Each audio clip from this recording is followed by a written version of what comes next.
Sarah Longwell, welcome. Thanks for having I me. There were so many points in Trump's second term where I thought, "Oh my God, he's disappearing grad students. Oh my God, he's doing this, he's doing that." All the stuff we knew he was going to do because he had documented it in Project 2025. But it seems as if crashing the public markets for no reason is the part where people are like, "Oh wow, we're being ruled by a mad king." Well, yeah, I mean, when you mess with people's money, things are different. And I gotta say, like, it really does cut at the heart of Trump's mythology. Okay, so Trump's mythology, and you hear this from voters all the time, right? I do all the focus groups, I listen to voters Right. constantly. The reason that even after a first term that I think we look at, we think, hey, that was pretty catastrophic. Dude didn't accept the results of the election, tried to overthrow the Um, government. Who wants this guy back? And for the voters, it's like, hey, you know what? Stuff's too expensive. And he's a businessman because I saw him on right. TV firing people. So he's a businessman and he's rich. He has a gold toilet. I too want to be rich. So let's throw out the Dems and let's get the rich guy in here to help us turn around the economy. Yeah. And so when Trump starts to not only not bring inflation down, which is sort of like point number one, prices, Right. people want prices to go down. And instead, stocks are crashing. And it's funny because one of the things Trump did, we made a little video yesterday, just one of my guys on my It video was team, they really went and good. grabbed Trump's part of Yeah. Trump's stump speech was if you elect Joe Biden, and Mhm. then it was later switched to Kamala To Harris. If you Harris, elect yeah. them, we will get a 1929 crash of the economy. They will crash the economy. He Mhm. said it over and over again. They will crash the economy. He's the one crashing the economy. But I've made this argument about Trump now for a long time when people are like, okay, when does the fever break? When do people really realize that, he's no good? And I was like, it's going to take negative personal consequences. Like people are going to have to feel the consequences of it. And frankly, it's not going to be, disappearing somebody who like, they don't really like that person's political Right. opinions and they're not an American citizen. So So, yeah, just they don't have a lot of, skin in the uh, game. yeah, skin in the game, right? Negative personal consequences, them feeling the pain. And I think that part of what people are trying to disentangle right now in this moment is like, there's stocks going down. Okay, right? That's money in the Right. market. That's one thing. This is also about small businesses. It's about Mhm. supply chains. It's about every element of our economy and almost every American in one way or another. Well, in fact, every American in one way or another, unless you're a small child. Even then, though, you're participating in the economy, right? So, like, it has an effect on you. And I think there's a lot of people there, and there are like these people really exist where like they could be living on the streets, destitute, and they would have no food and no clothes, but they still, except for a red hat that says, make America great again. And they will never give up the game on Donald Trump. But that is not his whole coalition of voters. That is No. not all the people who elected him. No. And so the people who are like, look, I didn't like either of these people, but I put this guy in charge because I thought he was going to be good for the economy. When it turns out he's not good for the economy, like those people walk. Yeah. I wanna just do another minute on misreading the mandate here because you don't win unless you have a number of different groups in there, right? And I personally knew people who said, "We hate Lena Khan." I mean, we don't like breaking up the businesses. We're not happy. By the way, the only people who knew about Lena Khan were the people who hated her, right? No, the people who would benefit from Lena Khan had no idea what she was doing behind the scenes. But I certainly knew people who were like, we don't think he's good for the, basically everyone in Palm Beach, right? We Yeah. don't think she's good for the economy. We don't like this socialism breaking up businesses. And we want a tax cut. And this guy is good for business. I mean, even the markets themselves. But what I'm the most struck by is the misreading of the mandate, right? There were people who said there were MAGA voters and not just super wealthy people who are like, bacon, right? Bacon's more expensive, the weave, bacon. Bacon's more expensive. We want things to be cheaper. And in fact, what Trump is doing is absolutely the opposite, right? Yeah. I mean, here's the thing. I mean, there's so much to talk about in here, but let me just, one of the reasons that the way that Trump is approaching the economy is so strange is that the markets can't get a clear understanding of what he's trying to do. So it's one thing if he's sort of crashing the economy in the short term and there's a really long term plan and they Right, articulate it. But instead, you're getting roughly three different explanations for what's happening right. and they don't actually all work together. So So one what are is they? we're reshoring American Right. jobs, right? This is a long game we're playing. We got Right. short-term pain, long-term gain. We're bringing all this stuff back to America. That's a 2 Oh, decades play, if possible. sure. So that's one thing. Okay. Right. Two, we're bringing people to the table to negotiate. This is a power play. Right. Okay. Well, if it's a power play and they're negotiating and they're going to go away, then it's not a long game. You're trying to negotiate and we're Right. not remaking the economy. Third is we need the revenue where we're raising money for this, which I don't actually understand. I think it's economically illiterate, but like that's the third explanation you're getting is we Right. need this to pay for things. Okay, well, if it's generating this revenue that you say we need and we're going to use, then it's again not a negotiating tactic, not a Right. power play. But Right. so Right. Right. they give all of these reasons. So the markets are not going to be able to make sense of this. And the one thing that the not just the markets need, but the business community needs is some kind of certainty. Like even if they Right. don't like it, right? And that's where like Lena Khan, I could give you a free traders reason why I think Lena Khan was not good. Like what she was doing was ideologically bad. But for businesses, they at least are like, I know what this means. Like, I understand what this person's doing, understand and like the rationality behind it. And so you can have rational responses to it. Nobody can conjure a response. And so there's lots of people being like, well, 7 months from now, they'll get clarity and like it'll all go back to normal. And I'm like, okay, but like which path do we end up on? Are we reshoring American jobs and remaking Right. our entire economy around manufacturing, which by the way also doesn't make a ton of sense, but is that what Right. we're doing or are we negotiating and trying to raise I mean, this is the problem. So when you talk to the focus group crew and you talk about these Trump voters could lose everything, and as long as they have the red hat, American greatness is imminent. What percentage do you think that is? Ooh, it's still kind of high. I mean, in of Trump voters, I think there's 25% that'll just because the thing is, and this is sort of bad news for Republicans in the long term, which is that Yeah. these are Trump only voters. They're Yeah. not Republican voters. Yeah. They're MAGA in the sense that like they came into politics for Trump and they stay in politics for Trump. And it's the reason that Democrats do so much better in these off-year elections is Trump is a Mhm. turnout machine. And you even saw this, like, why is Tammy Baldwin a senator and Donald Trump is the president, right? It's because a bunch of Yeah. people voted for Trump and just didn't vote down ticket. That's right. And it's because they're Trump only voters. And so what do Republicans do when Trump is gone? This is why Republicans, when he says third term, they're like, yeah, I don't know what else our plan is because this guy is the only one that these people come out for. There is a Trump coalition. There's not a Republican coalition. But just to say something else more specifically, like when you said, so rich people, yes, and elites are going to talk about the markets and they are going to understand his pledges. Most average voters and a lot of Trump voters are just going to notice the price of bananas and the price of Right. cars and goods. And in the focus groups, you Sneakers.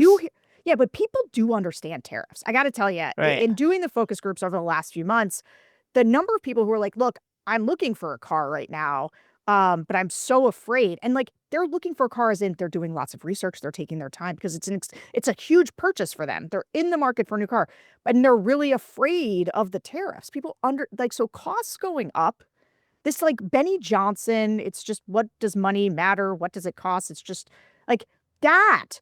That's not just a misreading of a mandate. Like you don't your whole thing about Democrats is that they're out of touch. They don't understand voters. Mhm. Telling voters that money is just zeros and ones on paper and doesn't matter, like you do not understand your voters. Like Republicans have brought in working class voters who are incredibly price sensitive, who voted for Trump in part because they think he cares about working class Americans. And the only metric that they care about, it's not even the stock market, is the price at the grocery store. It's the price when they go to buy goods and services. That's gonna matter. And like, but the other thing, I'll just throw this out there that I That's think why they were sometimes, so angry. yeah, That was why they were so angry at Harris. I mean, and Biden continues, sorry. I think that's right. Like Harris needed to distance herself from Biden because people were mad about Biden's economy. And like JVL, my colleague at the Bulwark, and I would argue about this because he would be like, well, the economy is so good. These people are Didn't lying. It's matter. just vibes. And I was like, Yeah. no, it's not. Like, if you believe income inequality exists, right? I think as Democrats do, Right. then you understand that, like, yes, lots of people people are doing well at the top in the macro economy. But Right. for lots of other people, maybe young people who are new to the market, or for people who are just at the lower end of the economic spectrum, like, the price at the grocery store, that total number at the bottom of the bill matters enormously to them. It's the whole Yes. ball game. They don't care if Trump's Yes. a jerk when that number is too high. And that's why they didn't want Biden or somebody who's going to be like Biden. And like Trump's going to own that now. He really Yeah. is He ran on going to that. own this. But here's the thing about him owning it. So I think a lot of people too, and you have to remember this all the time. You just have to keep in your head Donald Trump, despite his murmurations about a third term, he does not have to get elected again, and he Yeah. does not care about Republicans in Congress. If they Right. get the crap kicked out of them, what does he care? And so Right. he can just mess with people on this to figure out, because it is quite possible he doesn't know whether he wants to negotiate or whether he wants to fundamentally remake the American economy. It's quite possible he's going to take this conversation by conversation, because this is not a smart person with like a smart plan. This is a Right. Right. guy living on his id and making the rest of us live there with him. Yeah. No, I mean, there's a real Mad King Donald thing going on here. At some point, he will either just make a deal like he did. I mean, if this were Trump 2016, he would make a fake deal, like redo NATO, right? Or redo the NAFTA, right? NAFTA. And then he would be like, look, I did it. I solved it. Do you think that is where this ends, or do you think he just rides this to zero? Okay, so the most rational case that I could see making is like a little from column A, a little from column B. Like they because what the thing about the tariffs it's he didn't just like impose big tariffs on China and now we're in a trade war with China. Like that's a bespoke thing that you can sort of get your head around. He Right. made he put tariffs on everybody except for Russia. But he put Right. tariffs on everybody, different rates, and like the math never mathed on it, which is why you saw so many No. people being like, this thing doesn't even make sense. But so Right. That's why you you could saw see, AEI. right, like the numbers are not real. Like this was all fake. Yeah. But also, so there's a world in which a bunch of people can come to him and make deals, probably, and then other people can't. So that he makes deals with some people and says, look, I'm making deals, but over here, for reasons that are, for him to know only, he isn't going to make deals with these other people. And so there's trade wars for some, and what he will say are better negotiated deals with others. The problem is, and I saw Scott Galloway, I thought did this really well. I've been thinking about how do you put a price on America's reliability? Right. Right? Because a big part of and he was really going through the numbers about why America is so prosperous. And the reasons are things like we have rule of law. So people Right. trust us that like the moves that we make will be bound by law and exist within a framework that you can trust, right? We Right. have all these checks and balances. Like we have things that make us the most stable country in the world. What numerical value do you give that trust? Do you give that stability? And when you give it away, what is the cost? And I think that for people looking at this and they're just trying to like, again, they're trying to math it. You can math certain ways and outcomes that are a little bit better, but what happens when you have gambled away that sort of ineffable, Right. built over almost a century's worth of trust or half century's worth of trust? Like that's the loss. That's the loss of this. One of the things that I've spent so much time talking to people about, and was the real story of the 2024 election, was that things just did not break through. So, for example, the Google trends on election day where people were Googling, did Joe Biden drop out of the election? Right? That was a real thing that happened. Sure. I mean, in fact, it was so real that I had to I remembered it and thought, "This can't possibly have happened," and it in fact did happen. So, People there didn't were believe he was running again while he was yes, definitely the can like, people in the focus groups yes. would be like, "But he's not running again." And I'd be like, "No, he's definitely running again." And they were like, "But So, he's sick." I Yeah, he needed to have y dropped out. Go yeah. ahead. So, he dropped out, but people didn't even know that she was running. So, the question is, it didn't break through, right? It did not break through. Does this break through? Yes. No, this does. And this is unique in this regard. And I think it just goes back to the beginning of the conversation where when it has consequences for people. Okay, so I gotta say, when I don't watch sports like a ton, but I've been trying to get more into sports. But the way that I watch sports is usually like for football, I don't watch it all season. And then I ask somebody, oh, who's in the Super Bowl? Because I'm going to go to a Super Bowl party and I'm going to decide to care. It's like a lot of people do elections like that. Right. They're not watching it at the end. They're like, okay, who's running? And like, why do I care? And so people have to understand that's why. But let's say you were betting on the games.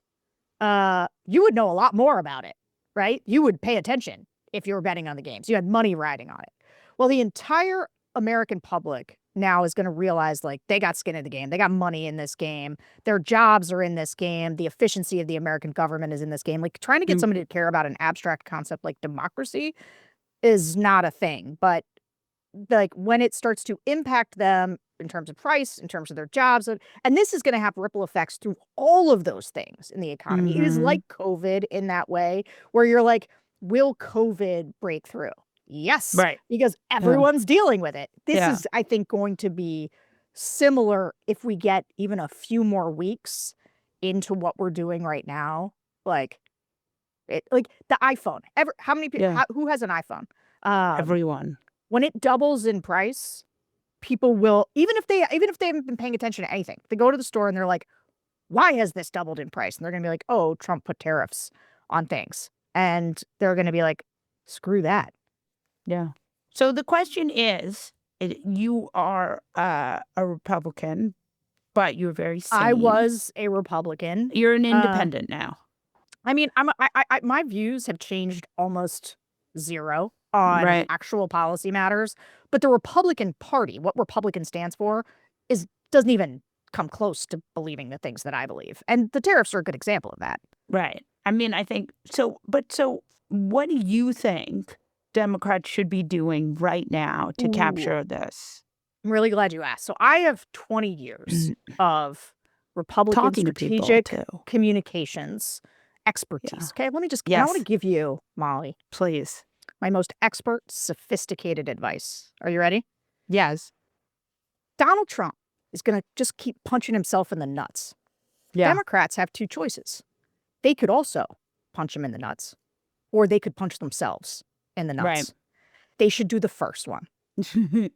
Okay. So, what does The, that mean? so, I mean, Donald Trump I don't understand. Like, Gretchen Whitmer came out today with this, like, I'm going to give a speech about why I agree with, like, some of what Donald Trump is doing on tariffs. And I'm like, Why? why would you do that? What Yeah. Why insane? would you do Like, that? even if because she's from the Midwest and they got hollowed out in the manufacturer, and so Right. people in the Midwest very much are in this, like, that was where the industrial Midwest is where we did manufacturing and made things. Right. And so there remains there a deep sense of how do we return these hollowed out towns to their But former glory? nobody wants Okay, to work in sweatshops. right. No, and Very it good. don't have to be sweatshops. I mean, they can be American industrial, but like Even Americans don't do those jobs anymore, like for a right. reason. And Yeah. this is I think one of the deep misunderstandings is that somebody in Bangladesh, and they're not sweatshops or slave labor necessarily. Like their economy though is so much less mature than ours that they Yeah. are happy to have this job that didn't Right. previously exist that lifts them out of poverty, and for us is a million times cheaper than producing that thing here. Mhm. And like you can like, and if we bring that job back here, it won't fit with our current economy. Like it just won't. Yes. They can't put this genie back in the bottle. No. There might be some very bespoke strategic ways that you can use tariffs. There are in Right. some There ways, are. but it And is Biden not. used it too. Yeah, and I didn't always agree with those ways, but Right. but I'm just saying like it's not. But you cannot use them as this blunt instrument. But anyway, my point is that this is a moment for Democrats. Trump is on his heels. People are mad at him. Go on offense.